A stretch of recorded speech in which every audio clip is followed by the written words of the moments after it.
तो देखिए बच्चों, सैंपल पेपर का हमारा नेक्स्ट क्वेश्चन क्वेश्चन नंबर 19 ये है कि P and Q are two identical charged particles, each of mass 4 into 10 to the power minus 26 kilogram, and the charge 4.8 into 10 to the power minus 19 coulomb, each moving with the same speed of 2.4 into 10 to the power 5 meter per second as shown in the figure. The two particles are equidistant 0.5 meter from the vertical y-axis. At some instant, a magnetic field B is switched on so that the two particles undergo head-on collision. Okay.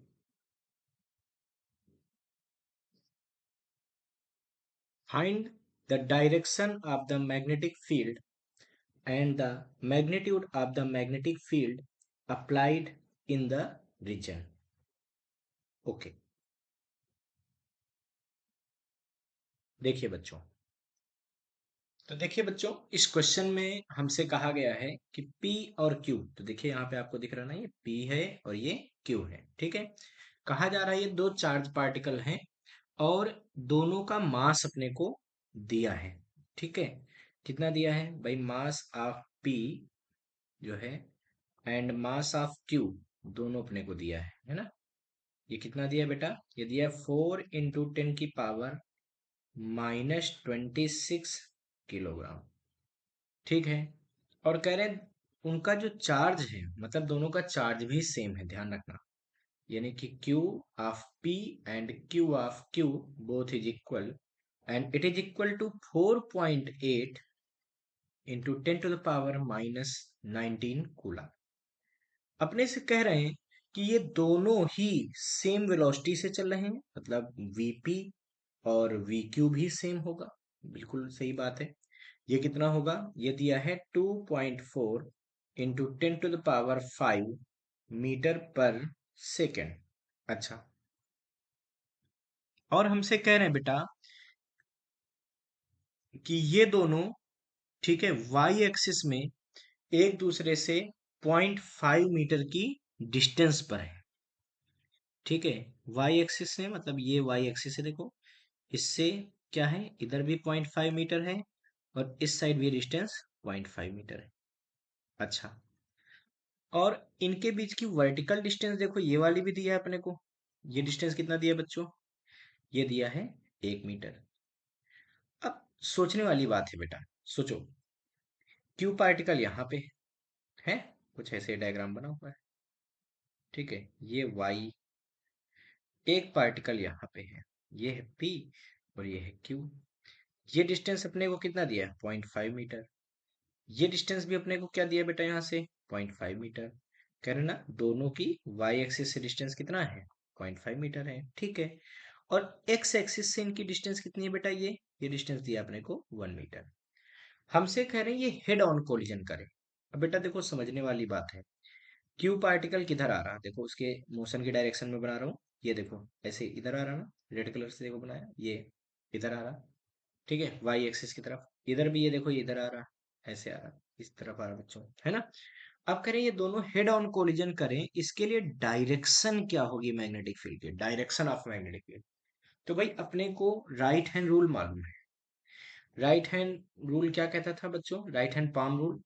वो कहता था अगर आप finger को stretch कीजिए in the direction of magnetic field, charge का motion हो in the direction of thumb, तो फोर्स लगता था पाम की डायरेक्शन में। यानी कि यहाँ पे अगर हम लोग ये यूज करेंगे, तो देखो आप राइट हैंड को जरा स्ट्रेच कर लो, स्क्रीन की तरफ स्ट्रेच किया आपने ऐसे, है ना। तो जब स्क्रीन की तरफ आप स्ट्रेच करोगे तो आपको क्या मिल रहा है? देखिए आपका जो चार्ज है, जैसे क्यू वाले पे पहले देखते हैं, है ना। तो चार्ज है, किधर है बच्चों? चार्ज किधर जा रहा है? ये जा रहा है इस क्यू वाले चार्ज में, किधर जा रहा है क्यू वाला पार्टिकल? तो क्यू वाला पार्टिकल जा रहा है बेटा आपका राइट साइड में, है ना। राइट साइड में जा रहा, बिल्कुल सही। तो थंब हो गया राइट साइड में। और आपकी पाम होनी चाहिए ऊपर की तरफ, क्योंकि इसमें जब फोर्स ऊपर लगेगा, ऐसे लगेगा इधर फोर्स, तभी तो ये ऐसे पार्टिकल कुछ ऐसे जाएगा, है ना। और ऐसे ये भी जब ऐसे ही आएगा, तभी तो यहाँ हेड ऑन कोलिजन करेंगे। यानी कि हेड ऑन कोलिजन करने के लिए अपने को एक बात समझ में आ गई, क्या? कि ये वाला चार्ज पार्टिकल जब यहाँ पे पहुंचे तो ये वाला चार्ज पार्टिकल यहाँ से चलता हुआ सर्कुलर पाथ लेता हुआ, क्योंकि अपने को ये तो पता है कि मैग्नेटिक फील्ड में चार्ज का मोशन सर्कुलर हो जाता है जब परपेंडिकुलर टू द फील्ड होता है, तो यहाँ पे हेड ऑन कोलिजन हो सकता है।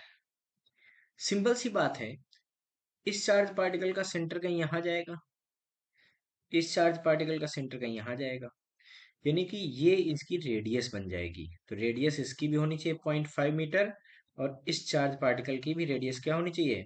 0.5 मीटर होनी चाहिए। बिल्कुल सही बात है। यानी कि रेडियस दोनों चार्ज पार्टिकल की कितनी होनी चाहिए? 0.5 मीटर होनी चाहिए।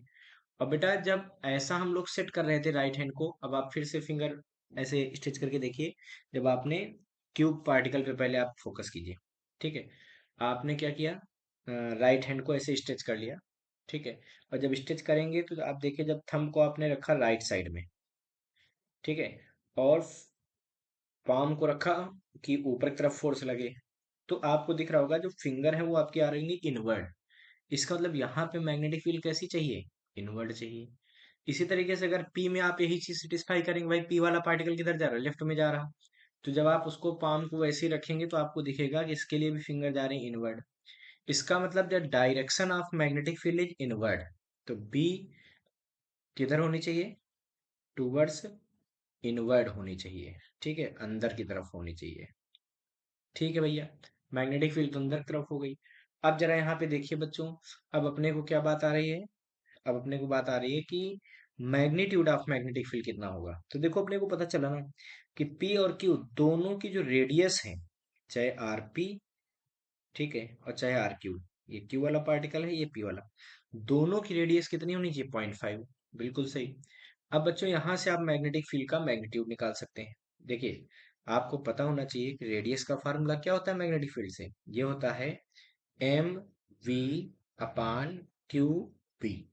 जब कोई क्यू चार्ज जिसका मास m है v वेलोसिटी से किसी b मैग्नेटिक फील्ड में एंटर करता है, तो वो सर्कुलर पाथ ले लेता है। कब सर्कुलर पाथ लेता है? जब v परपेंडिकुलर होता है b के, ठीक है? और जब सर्कुलर पाथ लेता है तो उसकी रेडियस क्या हो जाती है? वो हो जाती है M V upon Q B. हम्म। सर्कुलर पाथ ही क्यों लेता है इस सिचुएशन में? क्योंकि मैग्नेटिक फोर्स हमेशा वेलोसिटी के परपेंडिकुलर लगता है, तो वो सेंट्रिपिटल फोर्स बन जाता है इसलिए। अच्छा, तो बेटा यहाँ से आपको बी की वैल्यू निकालना है, मैग्नेटिक फील्ड आपसे पूछी गई है। तो बी की वैल्यू कैसे निकाल सकते हो? ये निकलेगा M V upon Q into R. भाई चाहे आप पी के लिए लगाओ चाहे क्यू के लिए, दोनों के लिए सेम है। चाहे आप पी के लिए लगा लो तो M P V P Q P into R कर सकते हैं, या क्यू के लिए भी लगा सकते थे, सेम आंसर आएगा क्योंकि सब कुछ तो सेम दिया ना। एमपी कितना है बेटा? एमपी है 4 × 10⁻⁻26। वीपी कितना है बेटा? वीपी है 2.4 × 10⁻5 अपान क्यूपी। क्यूपी कितना है बेटा? यह है 4.8 × 10⁻⁻19। अच्छा, इंटू आरपी। आरपी आप लोगों ने निकाल लिया था, कितना निकला था भाई आरपी? ये है आरपी आपका, ये आरपी है ना, और इधर आर क्यू, वो कितना है? 0.5 मीटर। ठीक है। अब देखिए बच्चों, अब यहाँ पे हम बात करते हैं, इसको जब हम सॉल्व करेंगे तो अपने को क्या मिलेगा? तो भैया ऐसा है कि 2.4 से अगर हम 4.8 को डिवाइड करेंगे, 2 टाइम डिवाइड होगा, इस 2 से इसको हम डिवाइड करेंगे, ये 2 टाइम जाएगा, तो ऊपर आएगा 2 × 10⁻⁻26 और प्लस का 5 है ना, और नीचे देखो 10⁻⁻19 है, ऊपर जाएगा तो क्या आ जाएगा? प्लस का 19। अपान में क्या बचेगा? 0.5। इतना ही तो बचा। अब देखो बच्चों, पॉइंट हटेगा तो क्या होगा? यहाँ जीरो बढ़ेगा, इससे इसको डिवाइड करो, कितना टाइम जाएगा? 4 टाइम। तो बी की वैल्यू हो गई 4 × 10⁻, कितना बचा बताओ? -26 प्लस 5 कितना बचेगा? माइनस का 21 और प्लस 19, तो यानी कि कितना बचेगा? 10⁻−2 बचेगा। देखो, इसको सॉल्व किया तो -21 और प्लस 19 यानी कि माइनस का 2 Tesla. So the value of magnetic field will be 4 × 10⁻⁻2 Tesla. तो मैग्नेटिक फील्ड कितनी होगी? 4 × 10⁻⁻2 टेस्ला होगी। ठीक है। इसको फटाफट नोट कर लीजिए बच्चों।